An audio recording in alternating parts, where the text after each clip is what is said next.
Hi, welcome to அருணிவர்ஸ். Cricket உலகமே பரபரப்பா பேசிக்கிட்டு இருந்த ஐசிசி சாம்பியன் டிராஃபி நடக்குமா நடக்காதாங்கிற விஷயத்துக்கு ஐசிசி இப்போ முற்றுப்புள்ளி வச்சுட்டாங்க. ஆமாங்க, ஐசிசி அவங்களோட சாம்பியன் டிராஃபி 2025க்கான பிளான்ஸ் எல்லாத்தையுமே ரிவீல் பண்ணிட்டாங்க. சாம்பியன் டிராஃபி மறுபடியும் வந்தாச்சு. வாங்க இந்த வீடியோல இதை பத்தி டீடைல்டா பார்க்கலாம்.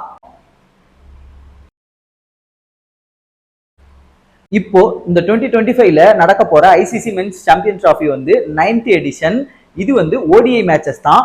டாப் 8 ஓடிஐ டீம்ஸ் வந்து இதுல பார்ட்டிசிபேட் பண்ணுவாங்க. இதை ஐசிசி தான் கண்டக்ட் பண்றாங்க. இந்த சாம்பியன்ஸ் டிராஃபியை யார் ஹோஸ்ட் பண்ண போறாங்கிறது ஐ திங்க் முன்னாடியே எல்லாருக்கும் தெரிஞ்சிருக்கும். இப்போ நான் மறுபடியும் சொல்றேன், பாகிஸ்தான் தான் இதை ஹோஸ்ட் பண்ண போறாங்க. இதுக்கு கோ ஹோஸ்டிங் வந்து யுஏஇ. ஏன் வந்து யுஏஇ இதை கோ ஹோஸ்ட் பண்றாங்க அப்படிங்கிற ஃபுல் டீடைல்ஸ் வந்து நம்மளோட இதுக்கு முந்தைய வீடியோல நம்ம ஆல்ரெடி பேசியிருக்கோம். யாராவது பார்க்காம மிஸ் பண்ணியிருந்தீங்கன்னா நான் கார்டு தரேன், அதுல போய் செக் பண்ணி பாருங்க. வர்ற வருஷம் 2025ஓட பிப்ரவரி மந்த்ல வந்து ஐசிசி வந்து சாம்பியன்ஸ் டிராஃபி நடத்துறதா அனௌன்ஸ் பண்ணியிருக்காங்க. அவங்களோட பிளான்ஸ் எல்லாத்தையுமே வந்து ரிலீஸ் பண்ணிட்டாங்க. இது எங்கெல்லாம் நடக்க போகுது அப்படின்னு பாத்தீங்கன்னா Pakistan and UAE, united Arab எமிரேட்ஸ்ல நடக்க போகுது. இந்த சாம்பியன்ஸ் டிராஃபில மொத்தம் 8 டீம்ஸ் இருக்காங்க. அதாவது டாப் 8 ஓடிஐ டீம்ஸ். இந்த சாம்பியன்ஸ் டிராஃபி ஷெட்யூல்ல மொத்தம் 8 டீமுக்கு 15 மேட்சஸா 19 நாள்ல இதை நடத்துறதா பிளான் பண்ணியிருக்காங்க ஐசிசி.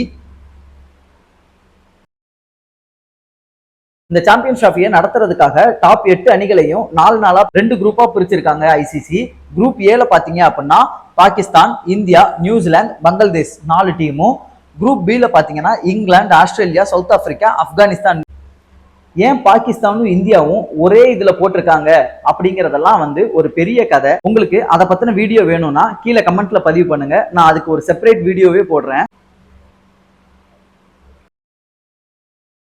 இந்த சாம்பியன்ஸ் டிராஃபி 2025 வந்து மொத்தம் 4 வென்யூஸ்ல நடக்க போகுது. அதுல 3 வந்து பாகிஸ்தான்ல உள்ள வென்யூஸ், ஒன்னு மட்டும் யுஏஇ துபாயில உள்ளது. இதுல பாகிஸ்தான்ல இருந்து Rawalpindi cricket stadium, national cricket stadium Karachi, அதுக்கப்புறம் கடாஃபி ஸ்டேடியம் இன் லாகூர், இந்த 3மே வந்து சூஸ் பண்ணியிருக்காங்க.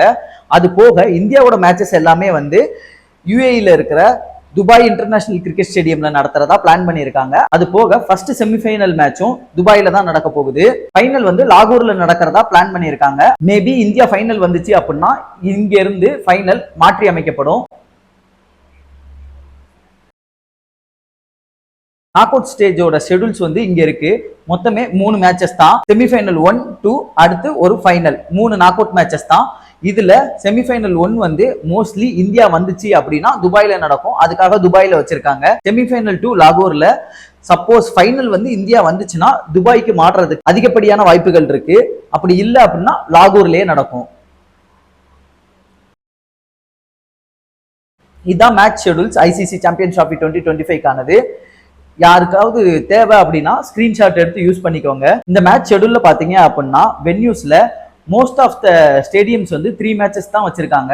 லாகூர்ல மட்டும்தான் 5 மேட்ச் இருக்கு. இந்த ஐசிசி சாம்பியன்ஸ் டிராஃபில எல்லாரும் அவங்களோட எதிர்பார்த்துக்கிட்டு இருக்கிற மேட்ச் என்ன அப்படின்னா இந்த மேட்ச் தான், பாகிஸ்தான் விசஸ் இந்தியா. இது எப்போ அப்படின்னா 23ஆம் தேதி பிப்ரவரி சண்டே ஸ்டார்ட் ஆகுது. துபாயில வச்சு நடக்குது. ஓவரால் இந்த ஐசிசி சாம்பியன்ஸ் டிராஃபி மேட்சஸே 19ஆம் தேதி பிப்ரவரியில ஸ்டார்ட் ஆகுது. பாகிஸ்தான் விசஸ் நியூசிலாந்து தான் ஃபர்ஸ்ட் மேட்ச் கராச்சியில வச்சு. ஐசிசி சாம்பியன்ஸ் டிராஃபி 2025ஓட நாக் அவுட் ஸ்டேஜை வந்து இப்படிதான் பிளான் பண்ணியிருக்காங்க. குரூப் ஏல இருந்து 2 டீம், குரூப் பில இருந்து 2 டீம் வரும். இவங்க தான் வந்து செமிஃபைனல் ஆடுவாங்க. குரூப் ஏல நம்பர் 1 பொசிஷன்ல உள்ள அணியும், குரூப் பில நம்பர் 2ல உள்ள அணியும் போட்டி போடுவாங்க. அதே மாதிரி செமிஃபைனல் 2ல வந்து குரூப் ஏல செகண்ட் உள்ள அணியும், குரூப் பில ஃபர்ஸ்ட் உள்ள அணியும் மோதுவாங்க. இந்த 2 பேர்ல ஜெயிக்கிற அணிகள் வந்து ஃபைனல் ஆடுவாங்க. ஃபைனல் லாகூரா துபாயாங்கிறது பேஸ்ட் ஆன் தி சிச்சுவேஷன் தான். பொறுத்திருந்து பார்க்கலாம். இதுல பாகிஸ்தான் எப்படி பிளே பண்றாங்க, இந்தியா எப்படி பிளே பண்ண போறாங்கிறத. பாகிஸ்தானுக்கு ஹோம் கிரவுண்ட் அட்வான்டேஜ் நிறையவே இருக்கு. ஆனா இந்தியா மாதிரியான அதர் கண்ட்ரிஸ்க்கு அதெல்லாம் கிடையாது. பார்க்கலாம் யார் எப்படி பெர்ஃபார்ம் பண்றான்னு. இதை பத்தி உங்களுக்கு என்ன தோணுதுங்கிறத கீழே கமெண்ட் பாக்ஸ்ல கமெண்ட் பண்ணுங்க, நானும் பார்த்து தெரிஞ்சுக்கிறேன். சாம்பியன்ஸ் டிராஃபி 2025ஓட பிளான்ஸ் எல்லாத்த பத்தியுமே நம்ம டீட்டெயிலா பேசிட்டோம். நெக்ஸ்ட் மீட் பண்ணலாம். தேங்க்யூ, பாய்.